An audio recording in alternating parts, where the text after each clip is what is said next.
ಸ್ನೇಹಿತರೆ, ನಾವು ಇಂದು ನಿಮಗೆ ಪ್ರಾಮಾಣಿಕತೆ, ಕರ್ತವ್ಯ ಪಾಲನೆ ಮತ್ತು ಮಾನವೀಯ ತತ್ವಗಳಿಗೆ ಸಂಬಂಧಿಸಿದಂತೆ ಒಂದು ಸಣ್ಣ ನೈಜ ಕಥೆಯನ್ನು ಹೇಳಲು ಬಯಸುತ್ತೇವೆ.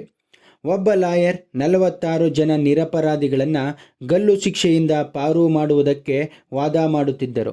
ಆಗಲೇ ಆತನ ಸಹಾಯಕನಿಂದ ಒಂದು ಸಣ್ಣ ಚೀಟಿ ಆತನ ಕೈ ಸೇರುತ್ತದೆ. ಅದನ್ನು ನೋಡಿದ ಆ ಲಾಯರ್ ತನ್ನ ಜೇಬಿನಲ್ಲಿ ಇಟ್ಟುಕೊಂಡು ವಾದವನ್ನು ಮುಂದುವರಿಸುತ್ತಾರೆ. ಮಧ್ಯಾಹ್ನದ ಊಟದ ವೇಳೆಯಲ್ಲಿ ನ್ಯಾಯಾಧೀಶರು ಆ ಲಾಯರನ್ನು ಕರೆಸಿ, ವಾದ ಮಾಡುವಾಗ ನಿಮಗೆ ಒಂದು ಸಂದೇಶ ಬಂದಿದ್ದನ್ನು ನಾನು ನೋಡಿದೆ, ಏನದು ಎಂದು ಕೇಳುತ್ತಾರೆ. ಆಗ ಆ ಲಾಯರ್, ನನ್ನ ಹೆಂಡತಿ ಸತ್ತಿದ್ದಾಳೆ ನ್ಯಾಯಾಧೀಶರೇ ಎಂದು ಹೇಳುತ್ತಾರೆ.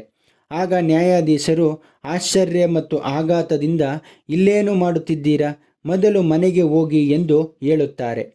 ಆಗ ಆ ಲಾಯರ್, ನಾನು ನನ್ನ ಹೆಂಡತಿಯ ಜೀವವನ್ನು ಮರಳಿ ತರಲಾರೆ, ಆದರೆ ಈ 46 ಜನರ ಜೀವವನ್ನಾದರೂ ಉಳಿಸಬಹುದಲ್ಲವೇ ಎಂದು ಹೇಳುತ್ತಾರೆ.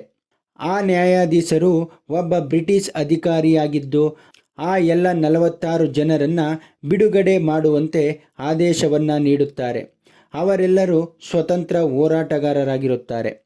ಆ ಲಾಯರ್ ಮತ್ಯಾರೂ ಅಲ್ಲ ಸ್ನೇಹಿತರೆ, ಅವರೇ ಮಹಾನ್ ಚೇತನ ಸರ್ದಾರ್ ವಲ್ಲಭಾಯ್ ಪಟೇಲ್ರವರು. ಈ ಕತೆ ಸರ್ದಾರ್ ವಲ್ಲಭಾಯ್ ಪಟೇಲ್ರವರ ಉಜ್ವಲ ವ್ಯಕ್ತಿತ್ವ, ಅವರ ಅಸಾಧಾರಣ ತತ್ವನಿಷ್ಠೆಯನ್ನು ಎತ್ತಿ ಹಿಡಿಯುತ್ತದೆ.